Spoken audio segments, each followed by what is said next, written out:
everyone, and welcome to Money Matters with Shannon Jackson, a personal finance show focused on moving you forward financially. On today's show, what does your retirement dream look like? If you're thinking you will never be able to retire, or if you're considering delaying your retirement, or if you're thinking you'll barely have enough to get by when you do, you're not alone.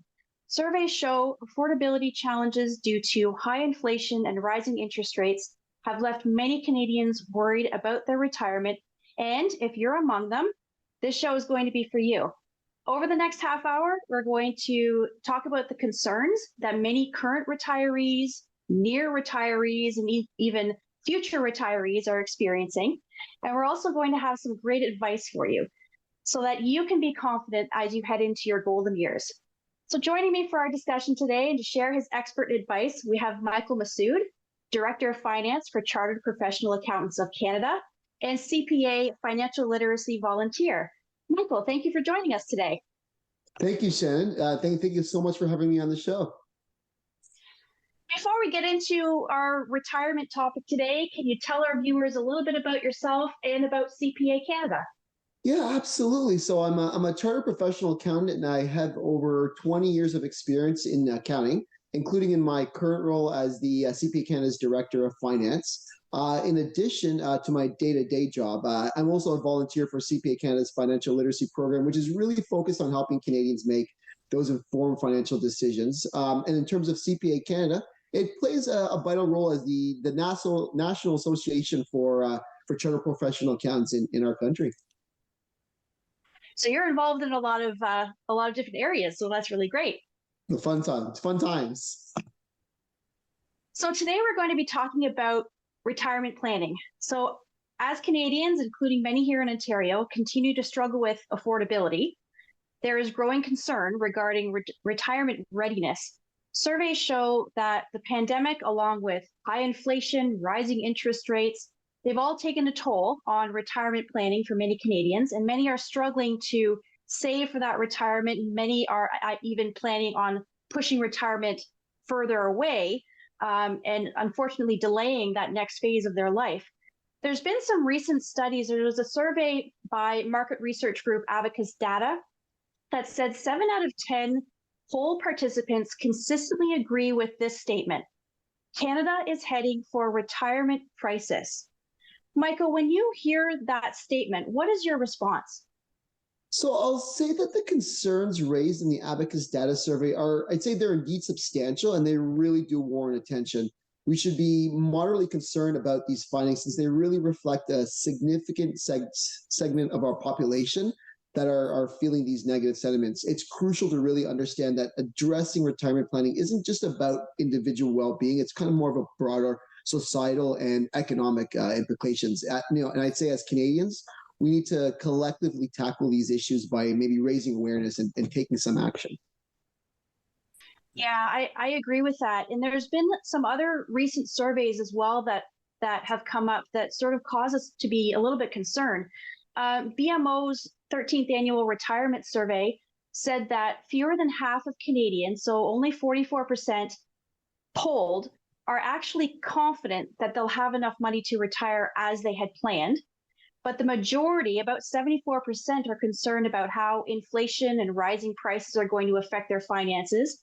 59% believe that this is going to affect their confidence in meeting their retirement goals. And there used to be a time where we could say freedom 55, but according to this poll, today it's more like freedom 62, which appears to be the average age that many plan to retire now. And if people are wondering about sort of that magic amount of money that you need in order to retire, this survey said that Canadians think they will need $1.7 million in order to retire, which seems like a very high number to me, but we're going to talk about that a little bit later. There was another study by H&R Block that had similar results. About 52% of Canadians don't feel they have enough money left at the end of the month in order to save for retirement. 19% plan to rely on government-assisted retirement plans. The survey also revealed that over a third of Canadians, about 36%, between the ages of 18 to 54, believe that they won't even be able to retire at all. And so There was one more survey from CIBC. A couple years ago, it indicated that about 30% of respondents admit to having no retirement savings whatsoever. And a more recent CIBC survey that about 30% of current retirees are concerned that the funds that they have are not going to last long enough. So, Michael, that's a lot of statistics to throw at you, but when you hear these numbers, what are your thoughts about these? Yeah, so I'll say that these surveys and statistics, they kind of serve as I'd say a vital barometer. The pandemic, inflation, and rising interest rates have undoubtedly introduced significant challenges in retirement planning. BMO's findings are worrisome, especially the fact that less than half of Canadians are confident about retiring as planned. And they even so, the revelation that over a third of respondents between 18 to 54 believe they won't ever retire is also alarming. However, maybe on a positive spin, I'll say it's important to note that Canadians have historically shown resilience in facing these economic challenges, and many have kind of found ways to save and sought professional advice to navigate some of those uncertain times. We're going to get into some of that advice in the second half of our show.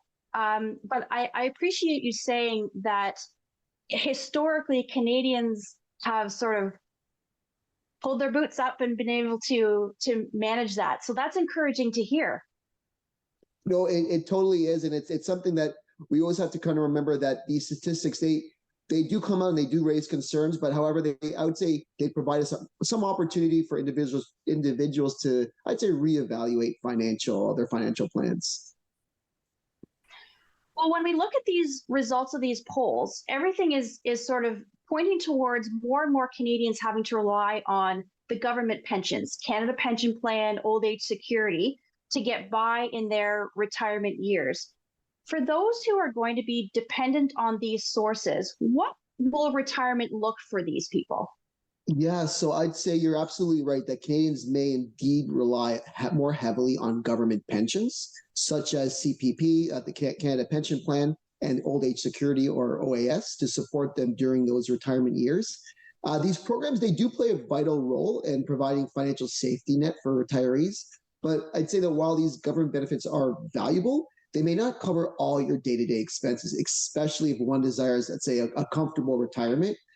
Therefore, I'd say it's really important for individuals to consider supplementing their retirement income through personal savings, investments, and other financial strategies, especially during their working lives. I think I definitely agree with that. With living expenses increasing the way that they are, unfortunately, across the country, the government supplements that are available to us, at least for those who have been employed for a number of years, they really are not, unfortunately, sufficient in order to carry sort of our regular living expenses. So I agree with you that supplementing that income into the retirement through, like you say, investments and things like that is definitely going to be beneficial for those that are dependent on these programs. So I absolutely agree with you. Now, there is some debate about whether individuals should be tapping into their Canada pension earlier. We do have the option of being able to collect it starting at age of 60 or deferring it until age 70. And there's some debate about this. And so for those who are considering making this decision, what kind of advice can you give them? Yeah, that's a great question. So I'd say determining really when to start collecting CPP and OAS benefits, it's a significant decision that can have a really lasting impact on your retirement income. So let's say starting CPP as early as 60 is an option for those who may need, let's say, immediate income. However, there's some trade-offs in that. If you chose to collect CPP early, your monthly benefits will, I'd say, permanently be reduced by a percentage for each month before your full retirement age. On the other hand, let's say deferring CPP and OAS payments until the age of 70 can be, I'd say, a wise strategy for certain reasons. Like first, both CPP and OAS benefits increase for each month you delay up to the age of 70. This means you will get a significantly higher monthly payments. Secondly, really delaying benefits can provide that financial cushion in the later retirement years when you may need it the most. Delaying CPP and OAS also can lead to higher total lifetime income, especially if you have that longer life expectancy and no one knows how long they're going to live. This strategy can really be beneficial for those with other sources of income, such as pensions and investments that can kind of cover some of their day-to-day expenses in the early years. But I'd say it's really important to note that there's really no one-size-fits-all answer. The decision really depends on individual circumstances and your goals and your needs. This is something that I would highly recommend consulting with a financial advisor that can really help you assess your situation on the best timing to collect a CPP and OAS, because once you make those decisions, you can't go back later in life to the government to change your mind. Yeah. That's some really good information, because I think you brought up a few things that's sort of not common knowledge, especially about how the amounts change depending on how early you decide to use those particular pensions. And so, and like you say, we never know what life is going to hold for us. And so if our health is good and we're able to work maybe a little bit longer, or if we have those other investments to supplement the income, and we're in a position that we maybe can delay cashing in on the CPP and old age security, then that can be a benefit as well. So thank you very much for that information. That was really, really helpful. Now, earlier I talked about the BMO poll that shows Canadians believe they need $1.7 million in order to retire. What do you feel about this number that they've come up with? Yeah, no, that's a good comment. I'd say the BMO polls that they estimate about 1.7 million that you need to retire. It does look daunting at first glance. However, I'd say it's really more important to also to realize that these figures are, again, maybe not one size fits all. They're general estimates. The reality is retirement that needs to be highly individualized. Like what one person requires for comfortable living in retirement can significantly differ from one area to another or one province to another. Factors like your lifestyle choices, your location, and your existing savings can really play a crucial role in that. For example, if you retire at 62, but have that, like say, a lifespan of into your mid-90s, over that 30-year period, that 1.7 million, it might not be enough to cover all your expenses over a span of over 30 plus years. Is there some kind of a formula that people can sort of turn towards in order to sort of help make that plan in order to have enough money to be able to comfortably retire? Yeah, that's a good question. I'd say there's probably, and you're going to see here me say it depends a lot, but there's no maybe one size fits all solution. There is one common guideline of the 4% rule. Now I'm going to say this is a back of the envelope guideline that I will say no one should actually retire based on the 4% rule, but let me quickly explain it. Suppose you've saved about $500,000 for retirement. According to that 4% rule, you could withdraw 4% of your savings, and that would be about $20,000 per year in your first year of retirement. And each subsequent year, you would withdraw $20,000.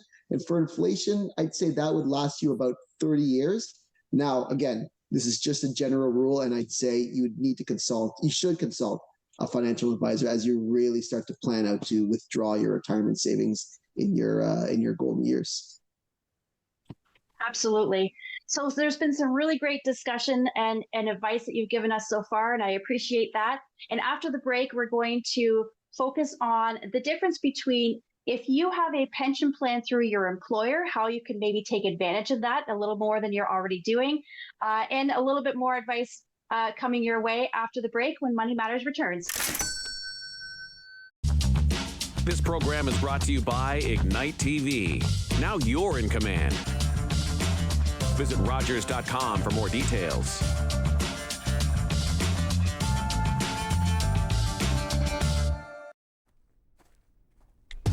Online betting is booming.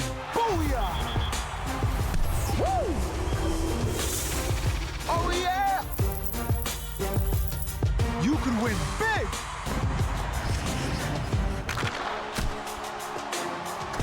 But you could also lose. There is risk with online gambling, and that's a reality nobody's shouting about. Learn about safer play at knowtherisks.ca. What kind of show do you want to see on Rogers TV? What interests you? Log on to rogerstv.com, fill out a show proposal, and tell us about your segment idea. We want to know what you want to see. Rogers TV, only on Rogers. to Money Matters with Shannon Jackson.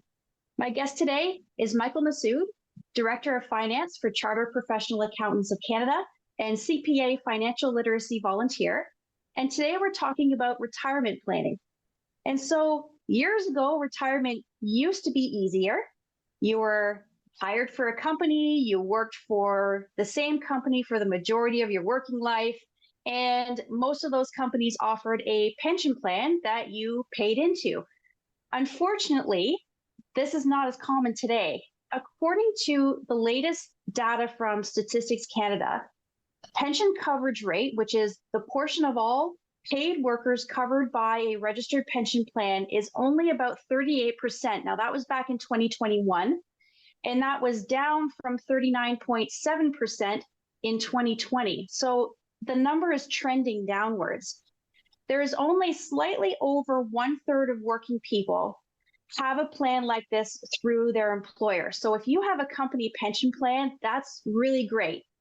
The question is, are you making the most of that plan? In recent years, there have been several surveys that show Canadians are missing out on potentially billions of dollars of potential retirement savings every year by not taking full advantage of matching contributions from their employers. So, Michael, we're going to get into this a little bit. Why wouldn't employees take advantage of this opportunity from their employers? Yeah, it's indeed unfortunate that many Canadians are missing out on, let's say, significant retirement savings by not taking full advantage of these employer matching contributions. And there's probably several reasons contributing to this. I'd say including lack of awareness, financial constraints, or not even really fully understanding the benefits. Employer matching contributions are essentially free money that you can substantially boost your savings. And viewers should understand that by not participating means that's leaving like valuable benefits on the table. For example, let's say your employer offers 100% matching contribution to your pension plan, which effectively doubles your annual retirement savings. Now, let's just say you decide not to participate in this program. Over the course of your career, additional retirement savings, including potential investment growth, by choosing not to take advantage of this, you're effectively delaying your retirement by several years. The key takeaway here is that employer benefits like matching contributions can really substantially accelerate your retirement savings and potentially allow you for a more comfortable retirement.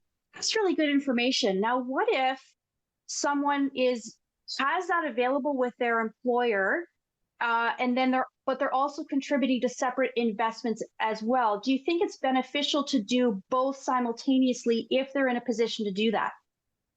I would say if you're in a position, I'd always say adding more to your investment, your retirement is always the better approach. So if you're able to contribute to your pension through work, which sometimes may not be enough to cover you in retirement, it was always a smart idea to also add subsequently to your own personal investments. However, like I always say, it really depends on your individual circumstances. So if it, what we find in Canada as well is, while there's a substantial part of the population that hasn't saved enough, there's also a substantial part of the population that saves too much. So sometimes what we find is there's a lot of individuals who kind of ended up having such a large nest egg that they actually don't get to really enjoy it and spend it in their latter years because they have really been especially frugal to try to save up. Which then it becomes more and more important then to have,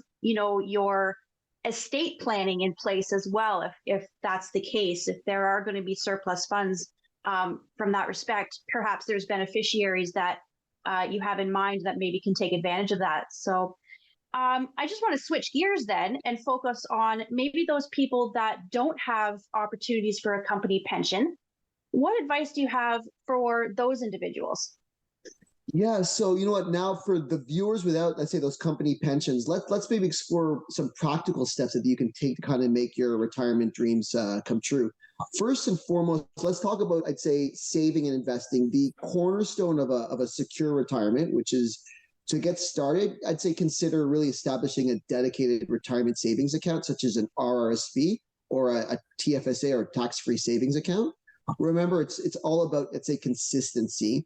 Making a commitment to contribute regularly to those accounts, even if you're starting off with just modest amounts over time, these contributions have really the potential to grow substantially. It's what I call the magic of compound interest. Now, when it comes to investing, one rule of thumb is it's vital is don't put all your eggs really in one basket. Diversify your investments wisely. Think about a mix of assets like stocks, bonds, and maybe even real estate. Diversification, I'd say, really helps you spread those risks and boost your potential returns. Now, as well, I'd say you want to set a clear set of goals. You need maybe like a roadmap over to help you get to retirement or to get you over that journey. I'd say, and I'd say maybe speaking of financial decisions, you'd also want to focus on budgeting, which is really another important piece of that puzzle as you plan for your retirement. Get to know your current expenses. Identify areas where you can trim expenses and allocate maybe more funds to your savings.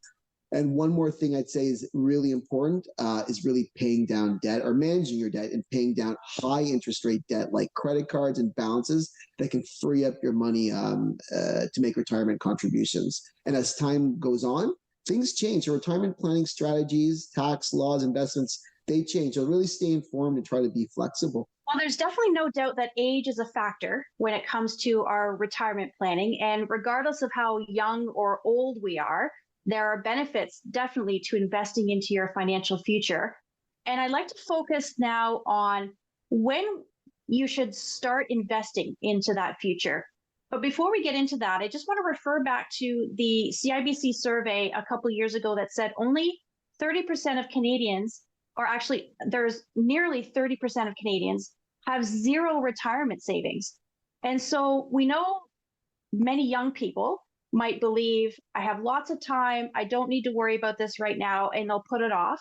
And then there are those Generation X boomers who think, I'm already too old, it's too late to start with this.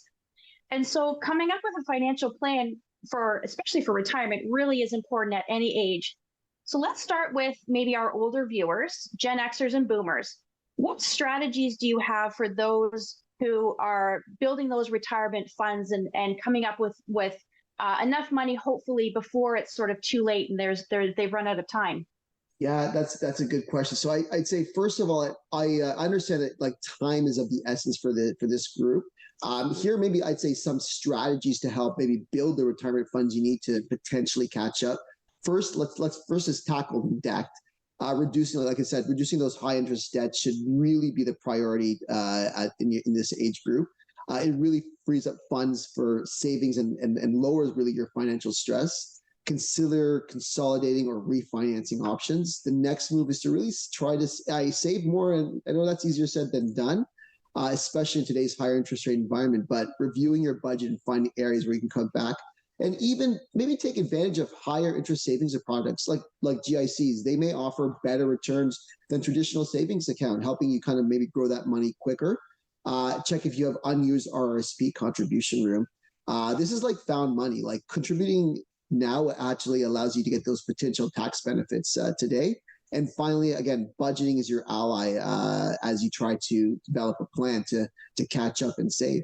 And so what about maybe our younger viewers, our millennials and Gen Ys? What advice do you have for them for making plans for the retirement?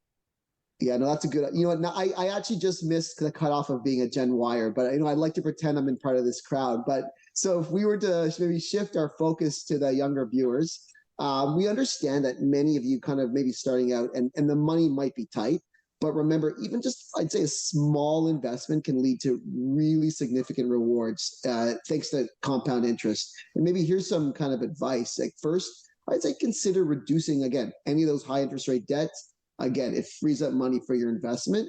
Next, I'll talk about maybe the magic of compound interest for this group. It is your best friend when it comes to long-term investing. Even if you just put that small amount, it will substantially grow over your lifetime. Products I'd say that this group should really consider is really start out with a TFSA, a tax-free savings account, or even an RSP. They offer you those tax advantages that will really supercharge your savings over your longer lifespan. And also really important is invest in your financial education, because that can be your best investment, right? Really understanding what investment options there are, what your risk levels are. And the more you know, the better decision you have and the more time you have to make those decisions. Really, and the last item is really that, embrace that power of patience. You have time on your side. Don't panic when markets fluctuate. Stay focused on those long-term goals. Our last category to sort of help to give some advice are those people that are already currently retired, but they're worried that their funds might be running out. Any advice for that group? Yeah, so I'd say let's talk about those groups. So it's essential to address those concerns on financial security during retirement. First things first, no matter where you are in retirement, maintaining a budget is key. Take a close look at those retirement savings, and are they really sufficient to sustain your lifestyle? If not, consider options like part-time work or even additional income sources. Don't forget, again, those government benefits, which we mentioned earlier, like CPP and OAS. We're really fortunate to have those types of benefits in Canada. These can really provide the foundation of retirement. And as you age, consider, the composition of your investment, like whether shifting more to bonds or conservative investments that help safeguard your retirement. And remember, I'll say people live longer today. Factor in longevity when planning your retirement. One of the things I think people sometimes forget to consider is managing those healthcare costs in those years. Understand maybe those insurance benefits that you have, and in certain provinces, like for example in Ontario, there are health insurance benefits like Trillium, and even there's the dental care benefits for seniors. So understanding the benefits that the governments provide will allow you to kind of, supercharge and help you in your finances in retirement. That's all been really great information. I appreciate that. With the short amount of time that we have left, can you talk a little bit about the benefits of talking to a financial planner through this process as we make our retirement plans? They help showing you how your dollars work and will keep your eye on those risks. They help you with taxes. Financial planners really they help you define and set those goals, and they really provide you with maybe peace of mind. And knowing that you have a financial planner watching for you kind of gives you that comfort that your finances are taken care of, or at least gives you an action plan to deal with your finances as you plan for retirement or live in retirement.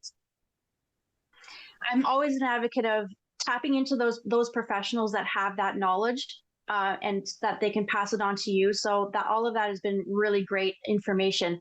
Now, Mike, we're coming to a close, but if viewers want to reach out to you and connect with you, how can they do that?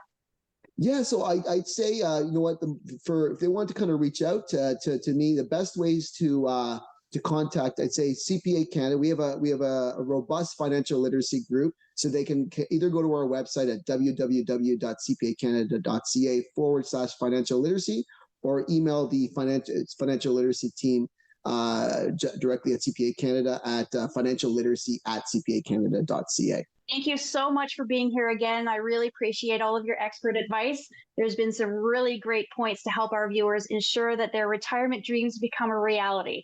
And I also want to thank you, our viewers, for watching. Until next time, I'm Shannon Jackson.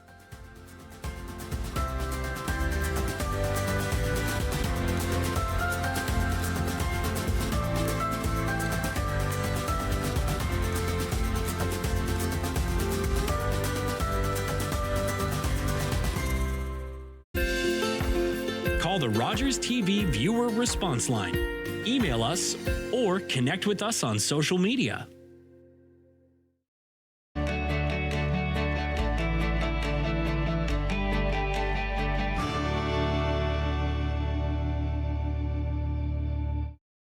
Hello, I'm Liz Dowdswell, Lieutenant Governor of Ontario. In 2008, carbon monoxide, a deadly invisible gas, killed an entire